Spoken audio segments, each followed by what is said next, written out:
പാലൊഴിക്കും പാൽത്തളികയിൽ പാൽ പകർന്നു നല്ലമ്മ പൊന്മകൻ മകൾക്കും കൊടുക്കാൻ കൂടെ ചെല്ലുമ്പോൾ പച്ചപ്പാലിര നിരത്തു ഞാൻ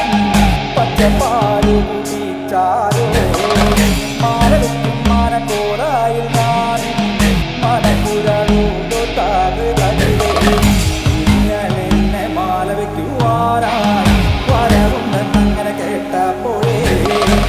എഴുനാളത്തെ പാൽ നൊയമ്പു ഞാൻ എടുത്തവളാണ് തെറ്റിക്കൊല്ലം മാനക്കോടായി നല്ല നാടുകെട്ടും ഗോപുരപ്പാടിക്കൽ ആകത്തില്ല പാകശാലയിൽ നല്ലമ്മ കടന്നു ചെല്ലുമ്പോൾ താകൃതേ വീറപാറ നീലമാണി വിളക്ക് കൊളുത്തി വെച്ചു നല്ല